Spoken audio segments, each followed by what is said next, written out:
To install the top panels on my tophat, I needed to cut several holes for the cooling fan, the exhaust mount, and the filtration system inlet. Now you might be thinking, why not just use hole saws? That's the easy way, and yes, that will work. But here's the problem. Hole saws are locked to one size. The next time I need a different diameter, that tool becomes useless. So I started wondering if there is an easier way to cut holes while keeping the flexibility to change the size whenever I need.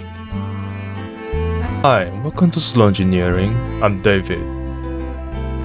In my setup, I needed 3 different hole sizes. One for the cooling fan, another for the filtration intake, and a big one for the nocturnal exhaust fan. I started looking around to see if anyone had solved this problem before. In woodworking, I found people using circle jigs with handheld routers.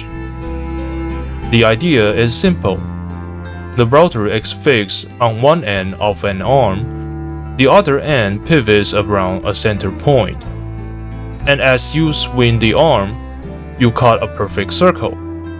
By sliding the pivot, you can adjust the size. I don't own a handheld router, but I do have some grinders. That made me think, why not design my own circle jig for a grinder? I even have the reference. If you have ever seen one of those circle cutters for paper, it's basically the same principle. A pivot in the center, a blade at the edge, and an adjustable arm. With that inspiration, I designed a 3D printed jig that fits my grinder. The grinder connects to the end with an M18x2 thread, and the movable pivot is mounted on a sliding rail at the bottom. The rail is designed with a tight fit, so there's no wobble when it's locked in place. At first, I planned to put the screws on top of the arm, but that interfered with the smaller cuts. So instead, I moved them to the sides. 2 long screws are inserted through slots on the arm, locking the pivot securely in position.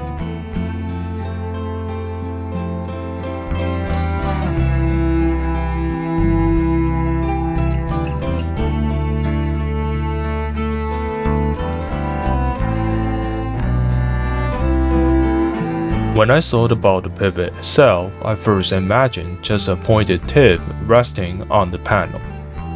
But I realized that it could slip during cutting, which would be dangerous.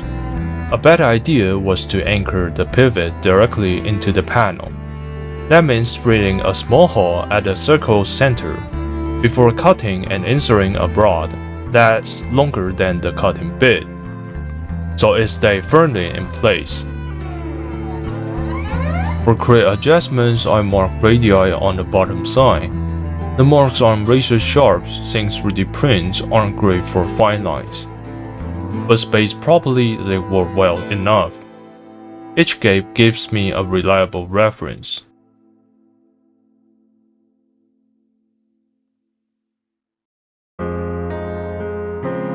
The cutting bit I chose is a single flute router bit, 2 mm in diameter.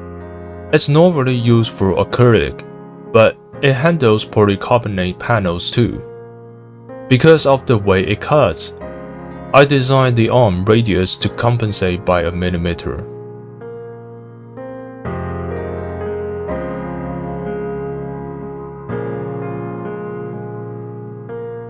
The bit itself isn't easy to adjust once installed, so I designed a set of shoes that attach under the arm. Each one has a different offset to keep the grinder level with the panel's surface.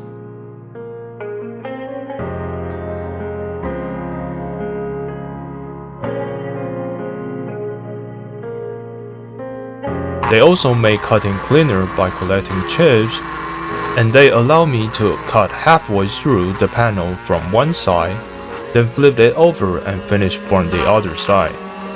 That way I get a clean cut without damaging anything underneath.